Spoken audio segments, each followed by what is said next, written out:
Bravemansgame, Shishkin both turn up to Kempton. From what we've seen last season, who'd you back? Yeah, you have to back.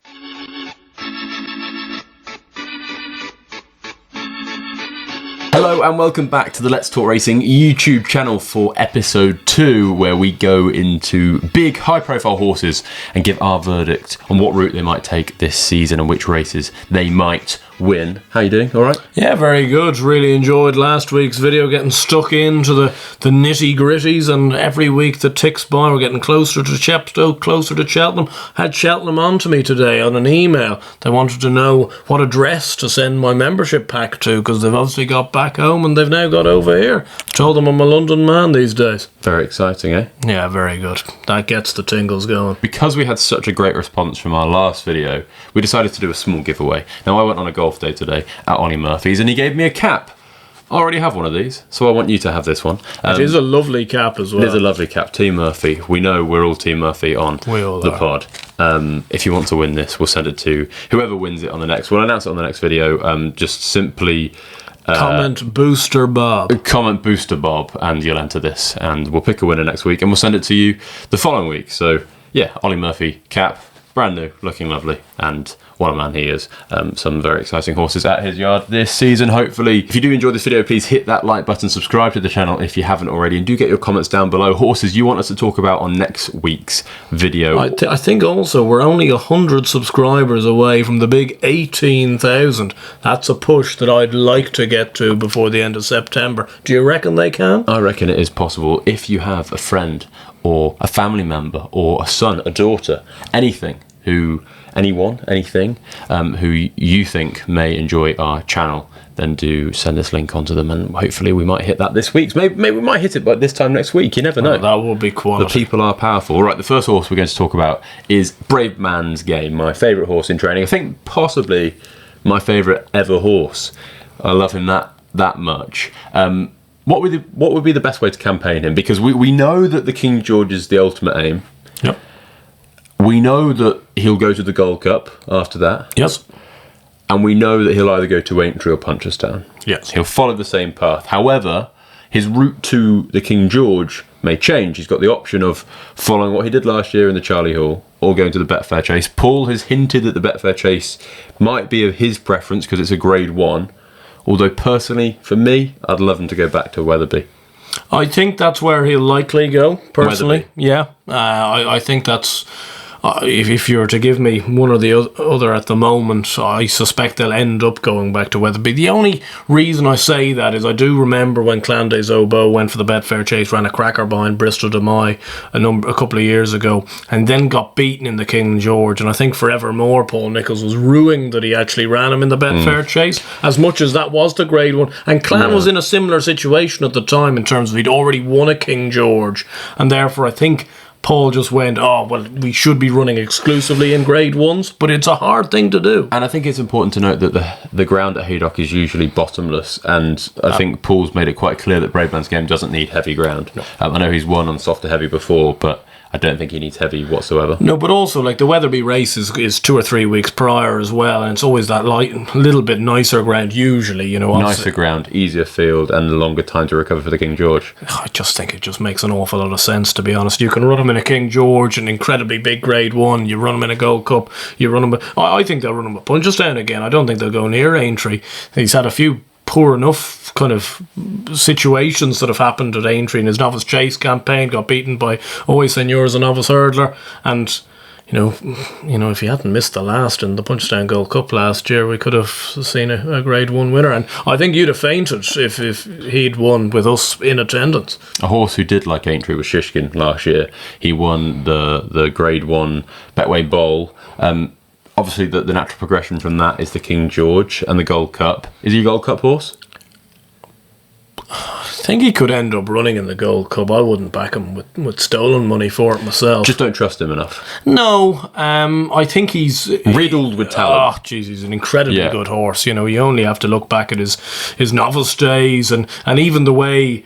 in the last couple of years, he hasn't been himself, and yet that race beating Energumene in the Clarence House, the Ascot Chase this year, the Betway Bowl this year, like, he did everything wrong in the Betway Bowl and still won the race. Like, I don't know how he managed it against Always Seigneur in his own playground.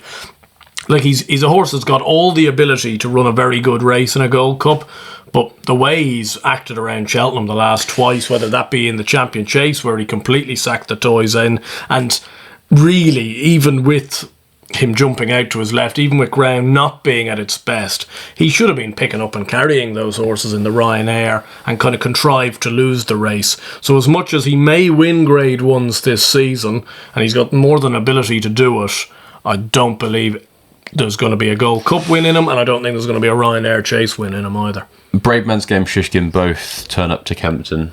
From what we've seen last season, who'd you back? Yeah, you have to back Bravemansgame. He's just slightly more nimble, and I think Shishkin, he's just gotten really quite lazy in his age. Yeah. Like, he wasn't like that as a novice hurdle, novice chaser. And I always think with horses like that, especially when they get older, that it actually just goes further south. Like, they get more sour.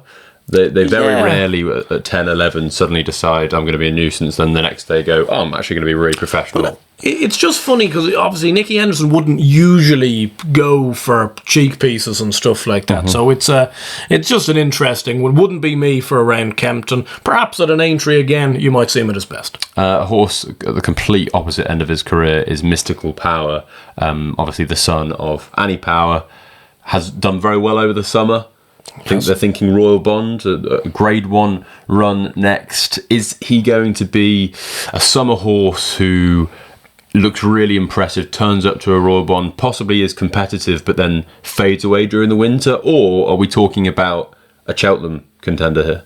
Well, I wouldn't have him as a Cheltenham contender at all. Whether he's a Royal Bond horse, horses like Quick Grab 'em have won a Royal Bond, that can be done. Early Beach won a Royal Bond, so that's not out of the question. But at the same time, he rocked up to a Royal Bond last year with a horse like Hercule de Soy, who had won similar-ish type races, and then he got stuffed. He won a nice novice hurdle at Galway, did it quite nicely, but he jumped deplorably in the process, so he's got a big engine to have gotten out of trouble in that respect. But the second favourite, Hypotenuse, ran no race for John McConnell, so I don't know what that form is worth really in the grand scheme of things. And geez, you'd be taking him on in a Grade 1 myself, especially in the middle of winter. Yeah, it depends who turns up. Obviously in the Royal Bond, possibly could win that, but I don't think that he will be making big marks in the likes of a Supreme or a Ballymore come Cheltenham. You Wear It Well. She won the Mares Novice Hurdle last year. Jamie Snowden, she's probably turning into, well, she is his star. Stable star. They mentioned chasing after that. Do we think she's going to go chasing? And if so, how do you campaign her? I suppose I'm not particular. I don't think you would be massively familiar with the chasing campaign this side of the waters. No, not particularly. There are those races going around. There's races at Huntington and the likes, those mares chases. I don't know whether they'll dip their toe in the water of maybe running in a few of the geldings races as well. A dipper?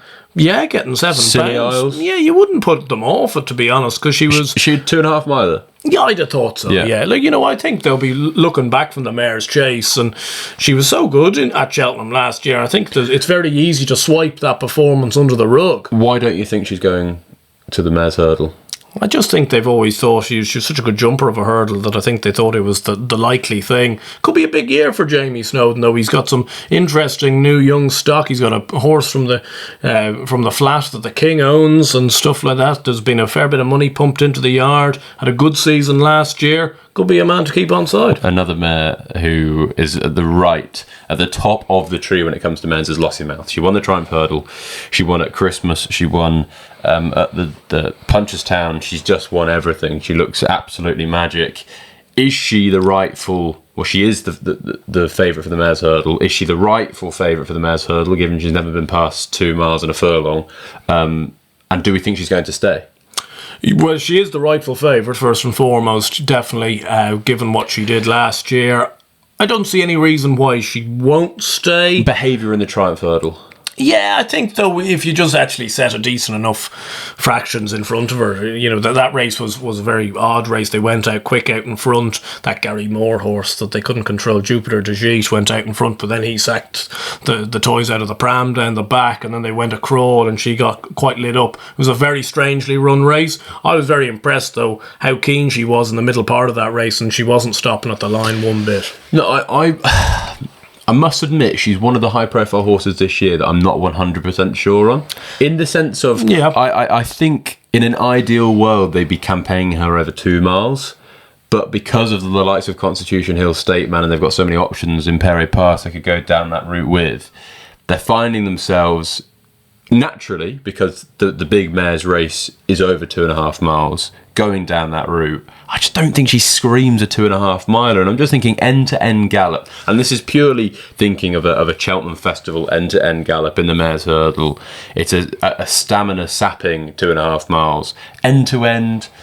I don't know. I think she's got to improve. I think she can, and I think she is the rightful favourite, but for me she's got to improve to really set the standard in that division. I think the likes of Ashrow Diamond, you'd have no issue with her staying. The likes of L'Envoi, you'd have no issue with her staying. Lossiemouth, I think there's question marks. Yeah, I think you can look at everything, though, in slightly rose-tinted goggles, no matter what way you look at it. Like, Ashrow Diamond, people will assume will have no issues. I think Ashrow Diamond's a forgotten horse this year, personally. But at the same time, people will have no issues with her not staying because she's won the 2.5 race at Fairyhouse. But it was a mess of a race that ended up completely falling in her lap, if we're calling a spade a shovel here. You know, Pink of the Park was placed in that race. Like, she's barely a 120 nag.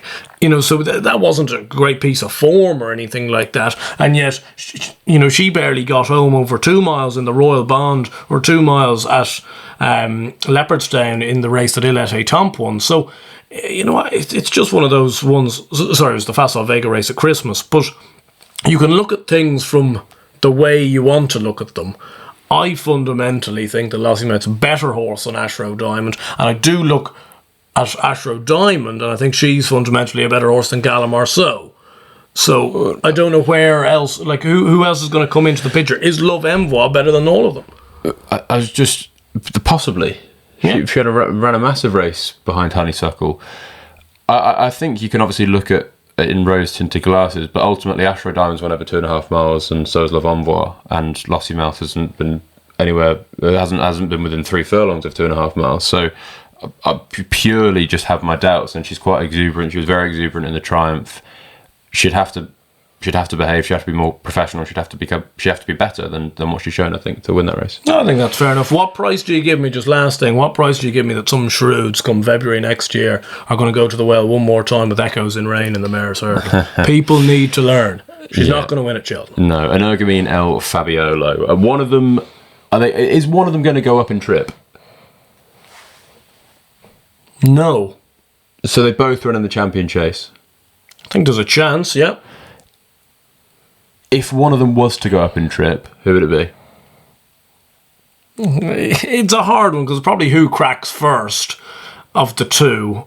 Presumably they face each other at Christmas, and probably at the Dublin Racing I don't think they will, though. This is the problem, because one of them, like, there is ways to campaign 2 good horses and keep them apart.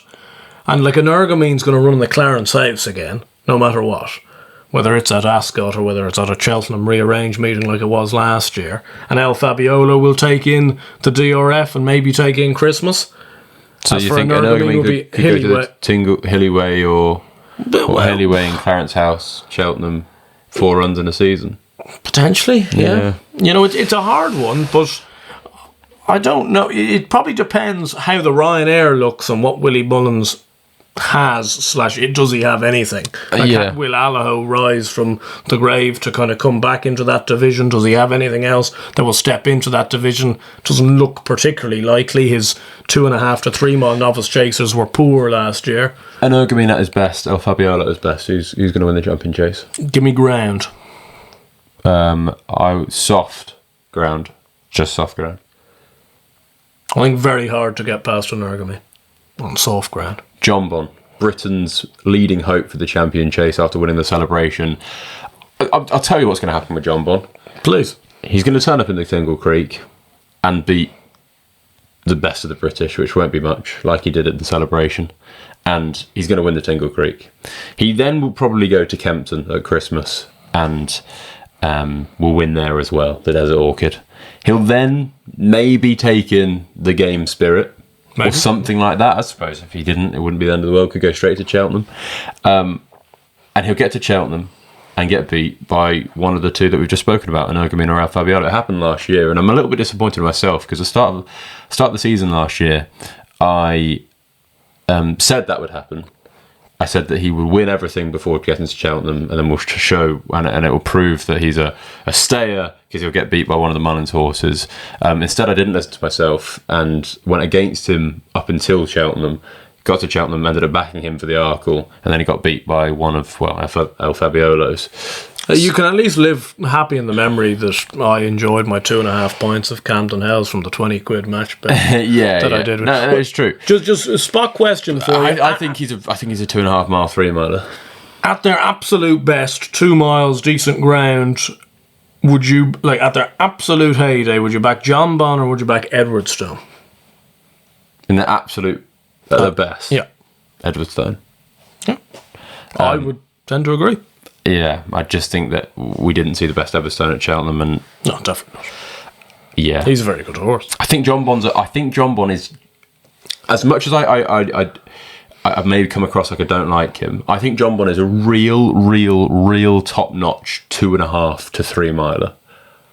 I think when he goes up in trip, and I really hope Nicky Henderson isn't stubborn, and maybe sees an example like Shishkin, and goes, well, let's not just keep them at 2 miles when they're crying out for a step up and trip. And I know he's won the Celebration Chase really impressively, but he screams 2.5 miler. The best thing that could happen to Jonbon's career is he rocks up in a Tingle Creek and Edwardstone beats him. Yeah, actually, completely agree. Because they'll go up and trip, because then they'll know they can't beat either of the 2 Irish horses. Yeah, no, I agree. Final horse that we're going to talk about is Strong Leader, of our good friend Ollie Murphy. We'll get the racing cap out. You can win this by putting Booster Bob in the comments. Interesting one. He stays hurdling, and I was bemused when I heard that. Stays hurdling. I don't understand. I spoke to Ollie about it today. Was trying to rack his brain. He's going to start off at 2 miles. I think many people saw when he finished second, a very eye-catching staying on second, 2 in the pocket at Aintree, thought 2.5 miles, Ollie, send him up in trip. He's going to be a grade 1, 2.5 mile novice chaser. He stays hurdling and he stays at 2 miles for the time being. He's got a mark of 143. Are they thinking Greatwood Hurdle? Possibly. I would imagine that is in Ollie's thoughts. He didn't mention it today, but I reckon it's in his thoughts. And if he was to win that off 143, you'd probably then campaign him maybe an international hurdle, something like that. But then might bump into Constitution Hill. Well, then if he stays hurdling. Then you run him in the Haydock race. The Haydock race. Or maybe you do go up in trip from then. The one interesting thing about going up in trip is he's obviously got Brewing Up a Storm, who won the National Spirit last year. He's going to be campaigned in the Aintree conditions hurdle that he always runs in. He's probably going to go to the Rail Keel. He'll go to maybe Ascot, that 2-3 race that Buzz won a couple of years ago. He'll go to the National Spirit. He'll go to the Aintree hurdle. He'll do it all. Is Strong Leader just going to be headbutting with Brewing Up a Storm all season? It seems like a really silly thing to do. The only thing I'd say about that is surely they'd be disappointed both at their current spectrums of their career if Strong Leader wasn't to prove to not be better than Brewing Up a Storm this season. No, I agree, but why campaign them both down that way? Unless they're going to be split apart, unless Strong Leader stays at 2 miles. I really don't understand it. He might be one for the elite hurdle, those types of races, the Kingwell. He might go down. I think he's probably got a bit more pace than people give him credit for, to be fair. Possibly. We do hope you enjoyed this video. If you did, hit that like button. Get your comments down below. Get your Booster Bob comments down below, and you can win this hat. We'll send it out to you next week. If you do want to do that, then do get your comments down below. Subscribe to the channel if you haven't already. Let's hit 18,000 by this time next week, and we'll see you soon.